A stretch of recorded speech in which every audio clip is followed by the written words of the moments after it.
تازه انگارها، ایجاد نویسندگان نهانبین و ژرف پیما، اندیشه های کلیدی در درک معنی زندگی، هستی و راستی و آیین و عنعنه های اجدادی. تازه انگارها، ظهور آفریده های نوین و بهین ادیبان فلک سیر از رادیوی فرهنگ.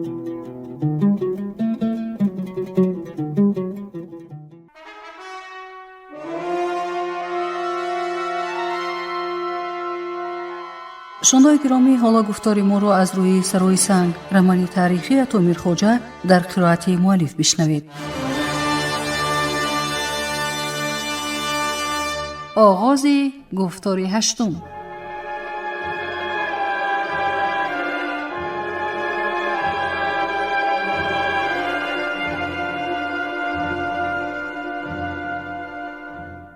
تردد زنگیری.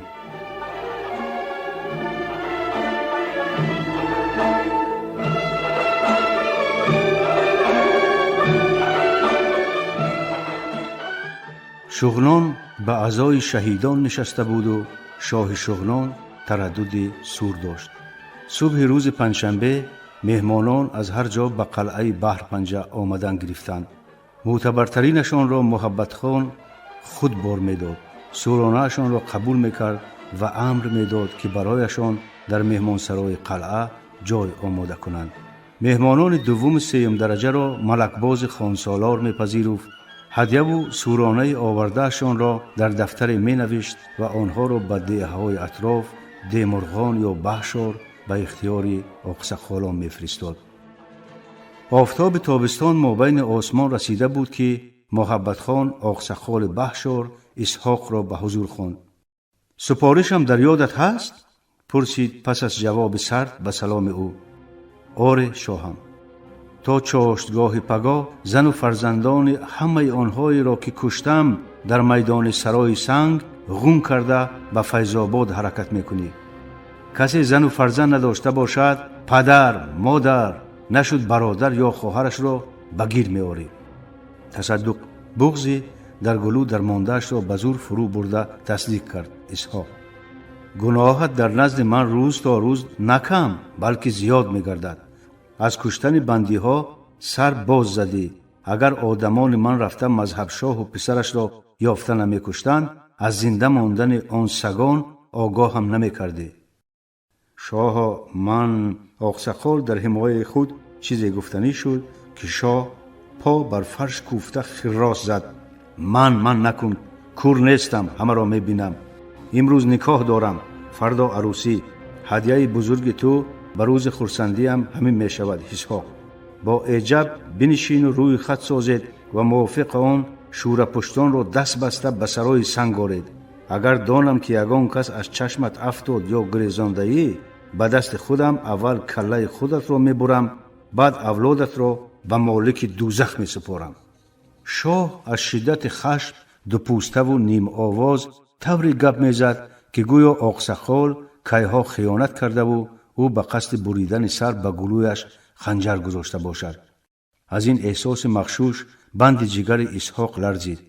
وی با چشمان شخصی به قتل فوری محکوم شده مایوس و بی‌فرق بر روی زشت محبت خان نگاه میکرد و به طالع شومش نفرین میخواند که در دربار چنین درنده آدم صورت عملدار شده است.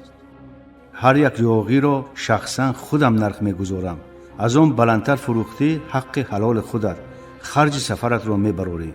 همگی یک ماه مولت داری. این سفارش را خوب اجرا کردی، منصبت را از نو صاحب میشوی. نکردی، دیگر در تمام شغنان حتی سگان هم از سر راحت میگریزند. فهمیدی؟ آقسخال سر جنبان. فهمیده باشی پرسیمی کار شد. اسحاق به زور از جای بلند شد و با قدم‌های وزنین حجره را خالی کرد. شاه چند دقیقه پس و پیش در پشت تختش قدم زد. ریش تا سینه رسیدهش را دست کرد. موی سرش را که یازیده بود دقیقه پرماسید و تصمیم گرفت که ساعت پوشیدن لباس دامادی هم رسید. بانک! فریاد کشید شاه. بانک چون گربه به آواز پیدا شد و در حال نیم تعظیم چلم زرهری را به او دراز کرد. نه، نمیکشم. 3 روز این مرض را به من نشان نده. مبارک در کجاست؟ همراه ملکباز در خدمت مهمانان قلعه. دعوتش کن. بانک برآمد.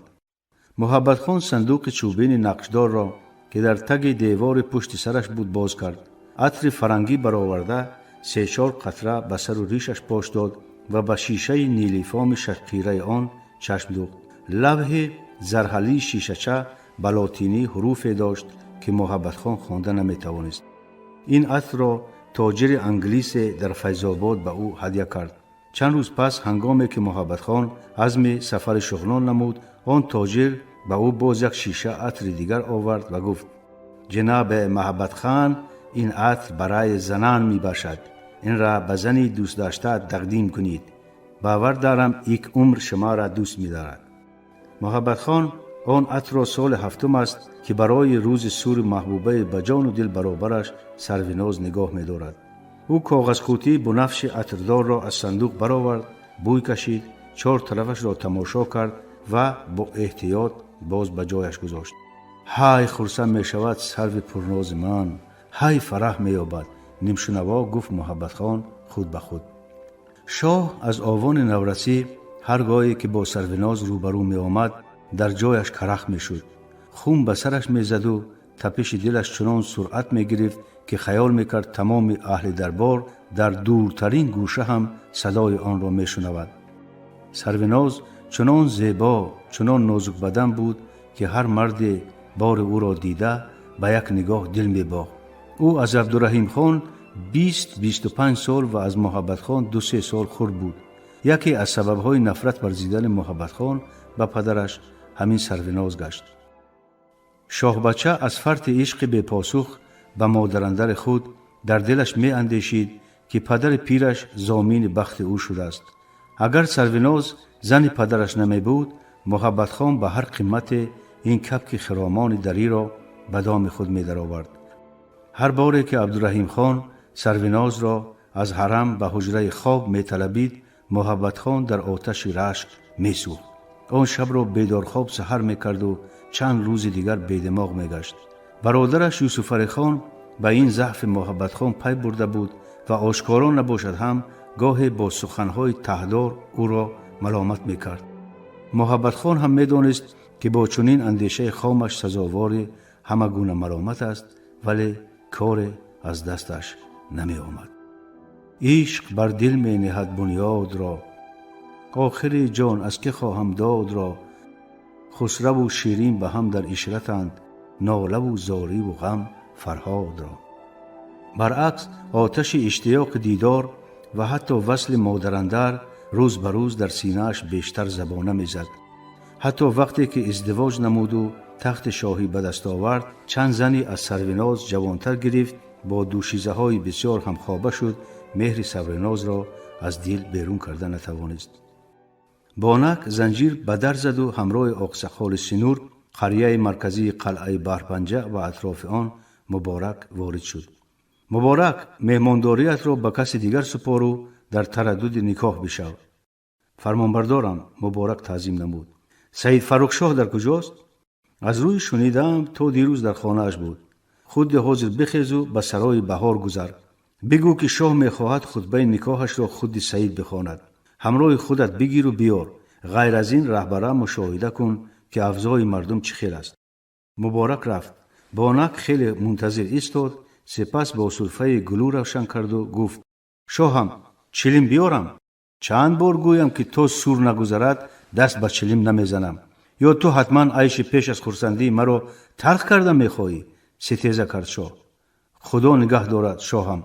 گردن درون کتفها کشیده با هیجان صدا برآورد بانک: من راستش باور نمی کنم که تو. او دوام گپش را فرو برد و با هراس بر روی شاه چشم دوخت. من هم باور نمی کردم. لبخند زد محبت خان و جبینش لحظه کشوده شد. لیکن آخر وای بوی چرس را نمی بردارد. بانک را از شادمانی لحظه اینه شاه فرح به دل راه یافت. کمی شیرک شده گفت: شاه هم خزینه دار میخواست سورانه مردم را نشان دهد. این کار را بعد نکاح انجام میدیم. حالا برای من کسی لازم است که موی و ریشم را درست کند. سیمک خوفی را دعوت کنم؟ شاه خیلی فکر کرد و گفت: از درباریان کسی نمیتواند. سالار جلاد سرتراش خوب است شاهم. محبت خان را این سخن نفورید. رو ترش کرد و گفت لیلای کوتاه حق میخواهی جلاد سری مرا تراشد؟ نیست شو و سیمک خوفی را حاضر کن. بانک تنها اکنون چه پیشنهاد شوم کردنش را درک نمود. از این رو با چنین آسانی از دست شاه خلاص خوردنش را طالع نیک شمرد و در را به آواز کشاده گریخت. ساعت پس سیمک خوفی که اصلا فراشی میکرد با مقراض و پاکوب و شانه ریش و موی محبت خان را به ترتیب آورد. شاه برعکس رسم مردم تهجایی موی سرش را پاکیزه نمی تراشید، بلکه به اندازه یک انگشت همیشه نگاه می داشت. ریشش را از یک وجب زیاد نمی ماند. وقتی که سیمک کارش را انجام داد، محبت خان همراه بانک به گرمابه در آمد.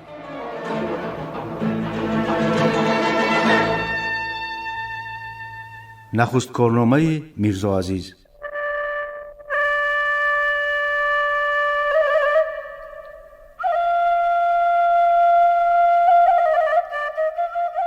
پهلوان جهانگیر، میرزا عزیز و ملا خشال تا انجام چراغ روشن میژه ته نکرده نشستند.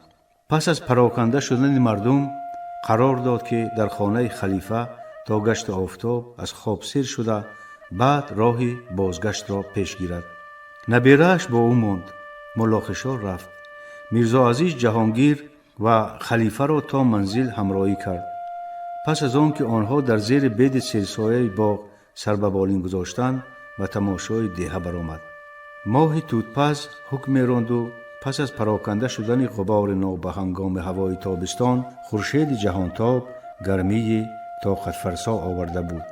کوه و سنگ در 4 طرف تفسیده به حرارت هوا حرارت زم می نمود. رود پنج تلاطم داشت. از شدت گرما کران تا کران از دم آن حور چون پنبه سفید به آسمان برمی خواست. در کشتزاران و باغات ده کسی به نظر نمی رسید. عادتاً حین اوج گرما مردم سر خود را در کپه های ساحل دریا از آفتاب مغزجوش پناه نموده تا رسیدن شام خواب می رفتند.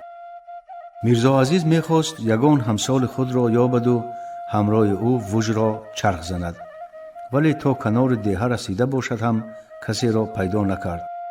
عجیب، در یک دیهه کلان جانزادی به نظر نمی رسد. با حیرت از دل گذراند و این اثنا از لب دریا به گوشش صداهای رسیدند و میرزا عزیز به همان طرف تاب خورد. چکلک مشنگزار را گذشت.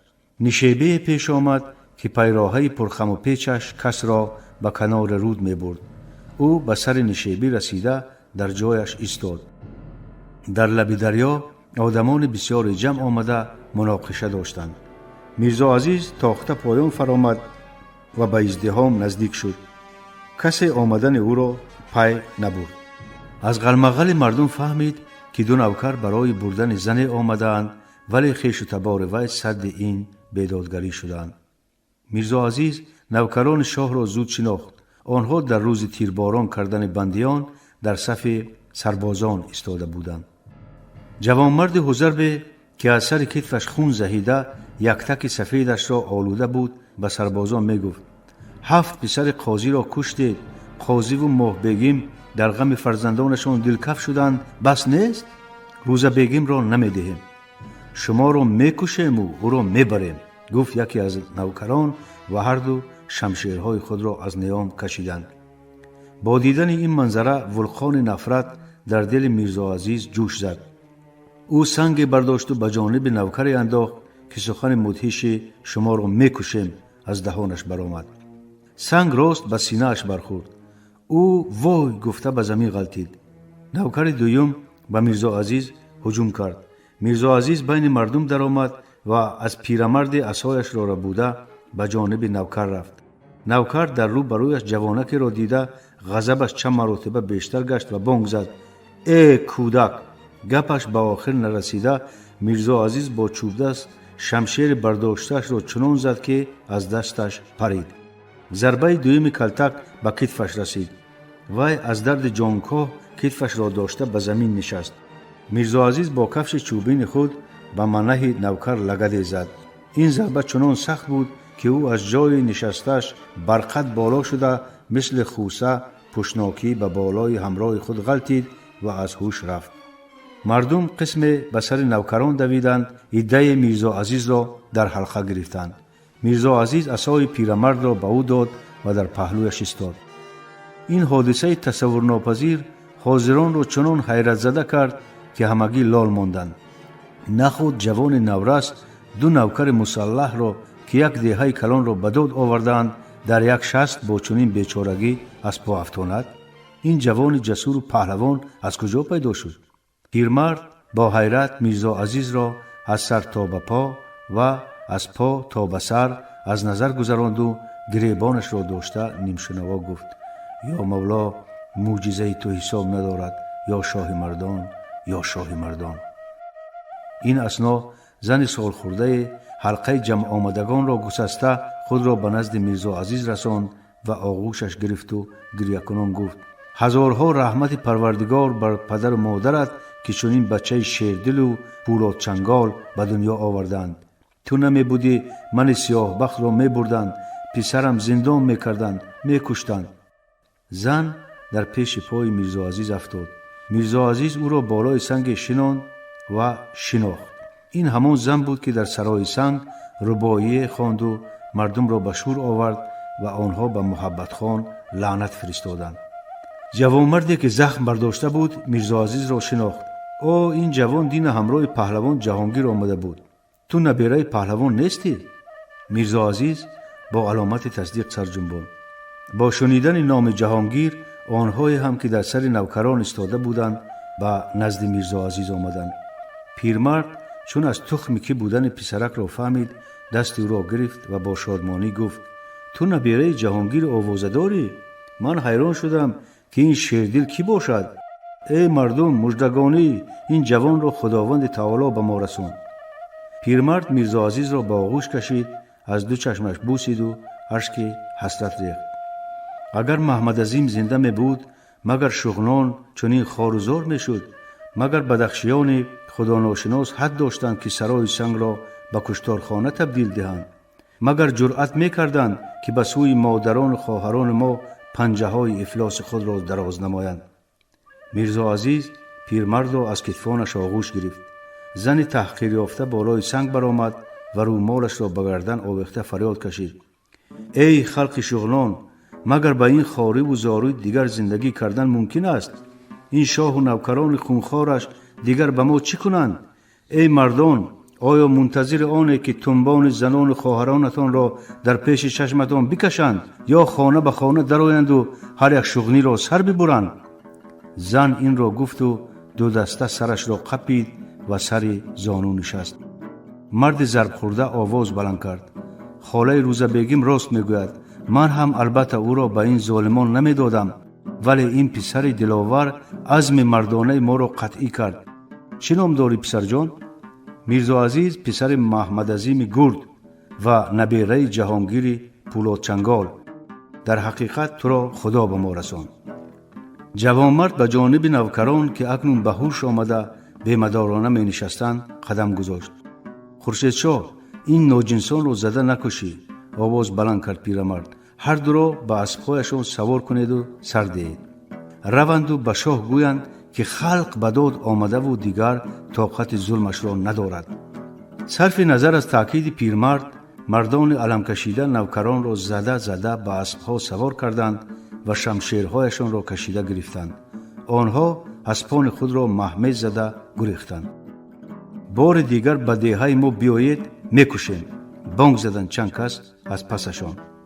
پیرمرد که پذیرشاه نام داشته است پس از آرام گشتن حاضرین به همدیهگانش رو آورد: در بینتان من از همه کلانسارترم. محبت خان آدمی نیست که این کردار ما را نادیده بگیرد. امروز یا پگاه برای جزا دادنمان سپاه میفرستد. اکنون که کار چنین صورت گرفت باید به جنگ آماده شویم. به ما در این کار راهبری لازم. گفتند چند نفر. از خورشید شاه راهبر خوب میبراید. آیا میتوانم؟ سوال داد خورشید شاه که زنش کتف او را میبست. میتوانی پسرم، البته میتوانی. گذشتگانت همگی پهلوان و سلاحشور بودند. اجدادت به شهمیران شغنان سپهسالاران تورانزمی میرسد. ما همه به تو یاری میرسانیم. ملک از آن ماست، نه از محبت خان و اولاد فرومایه او. پذیرشاه ریش پهن و چون نقره سفیدش را پنجه زده افزود. اسیان بر ضد شاه کار بازی نیست. همه باید خورشیدشاه را گوش کنند. آقسخال ما از همین ساعت تو هستی خورشیدشاه. حالا که پهلوان جهانگیر را خدا رسانده است، به نزد او رفته کار آینده امان را مصلحت کنیم. پیرمرد از زنان به سوی بلندی راه گرفت. مردم از دنبالش حرکت کردند. زنی جبر دیده همراه چند نفر نزدیکانش در لب پنج ماند. وقتی میرزا عزیز و همراهان او بلندی را می برآمدند، آواز گوارای زن به هوای فلک طنین انداخت. در دشت بودم سوار تازان آمد، آواز لجام شاهی مردان آمد. رنگش ز محمد است و بویش ز علی، از هر طرف بوی گلستان آمد. و پیشکاری پیرمرد جماعت به خانه خلیفه شانسیم آمد. خلیفه و جهانگیر از غلاغله مردم بیدار شده و پیشواز مهمانان ناخوانده برخاستند. السلام علیکم خلیفه. پذیرشاه دست خلیفه را بوسید و با جهانگیر بغل کش واخوری کرد. بزرگسالان دیگر نیز چنین کردند. در قدم های شما جانم مراعات کرد صاحب خانه. بشینید، راست نیستید. حاضران در سایه درختان نشستند. میرزا عزیز در پهلوی بابایش چارزانو زد. کار سخت افتاد خلیفه. سخن آغاز کرد پذیرشاه. ساعت پیش دو سوار آمده روزه بیگم ویادی را که به تعزیه خویش و تبارش آمده است به قلعه بردنی شدند. ما مقابلت کردیم. گفتیم آقسخال سفر را دعوت کردید. شاه به یگان گناه به دریا پرتافته غرقش کرد. اکنون آمده اید که خواهر عروسش را ببرید و بکشید. ما مهمانمان را به دست جلاد نمی سپاریم. آن زن چه گناه دارد؟ پرسید جهانگیر میان گپ پیرمرد را شکسته. روزه بیگم فلک سرای به همتاست پهلوان. آن شام نحس شاه جیان او را نیز پرانده بود. خواهرش از غصه دلکف شده مرد. وی ربایی فلکی خوانده از غم جگرگداز شاه را لعنت خواند. مردم به او هم آواز گشته به محبت خان لعنت فرستادند. شاه دستور داده است که او را دستگیر نموده به دربار برند. پیروز شاه را گریه گلوگیر کرد. از دیده هایش سرشک شور بر رخساره های چوکیدهش سرازیر شد. او با آستین رویش را پاک کرد و گلو روشن نموده دوام داد. بین ما و آن دو نوکر که یکیش تماما زبان شغنانی را نمیدانست و دیگر اندک وایاب بود، اول جنجال دهانی سر شد. دیدند که راضی نشدیم، قمچین به کار بردند. خورشیدجا را زدند. بناخواست از کجای این جوان پیدا شد و عصا را از دستم کشیده هر دویشان را در یک نفس چنان زد که بیهوش و بیاد در روی خاک چلپک شدند. کی؟ میرزا عزیز؟ پرسید جهانگیر و از غایت حیرت از جایش برخاست. میرزا عزیز هم برخاست. آره میرزا عزیز، به گپش دوام داد پیرمرد. ما همگی تعجب کردیم که یک بچه 12-13 ساله چی طور دو نوکر را به زمین پرچین کرد. خدا زورش را زیاده کند. بعد نوکران گریختند و ما برای مصلحت به نزد شما آمدیم. جهانگیر نبیره‌اش را با آغوش کشید و از چشمانش بوسید. خلیفه دست به دعا برداشت. لا فتا الا علی لا سیف الا ذوالفقار. هر بلا از پیش آید رد کند پروردگار. همه آمین گفته دست برو کشیدند. این پدرسک طاقت خلق را طاق کرد. گفت خلیفه نه انصاف دارد نه طاعت، حالان که انصاف بالاتر از طاعت گفتند. اکنون که کار چنین رنگ گرفت به حمایه خود آماده بودن لازم. در عکس حال او همه را از دم تیغ می‌گذراند. شرط اول همه گونه محاربه از دل بیرون راندن ترس است. به سخن آمد جهانگیر. باید دانست که عسکران شاه هم آدمند. گهواره آنها از آسمان نآمده است. آنها هم تن مرنده اند و از مرگ میترسند. دلیریشان از آن است که کسی به آنها مقاومت نمی کند. 2-3 کلتک خورند پشت میدهند. شما نترسید، کسی را برای خود سردار گیرید و همه به امر او گوش دهید. هر کس چگونه اسلحه داشته باشد آماده نماید. من با شما هستم. نطق کوتاه ولی باوری بخش پهلوان کارآزموده دل مردان را قوی گرداند. آنها خورشیدشاه را سپهدار خود انتخاب کردند. خورشیدشاه چنین امر کرد: پس از 1 ساعت در دشتک برآمدگاه دیها تمام مردان را جمع آورید. کسی که سلاح جنگی داشته باشد با خود بیارد. گپ 1 تا، خدا 1 تا. جمع آمدگان پراکنده شدند. جهانگیر خلیفه و خورشیدشاه عاید به طرز تشکیل محاربه با عسکران محبت خان باز مدت مشورت کردند. سپس بابا و نبیره راه بهشار را پیش گرفتند.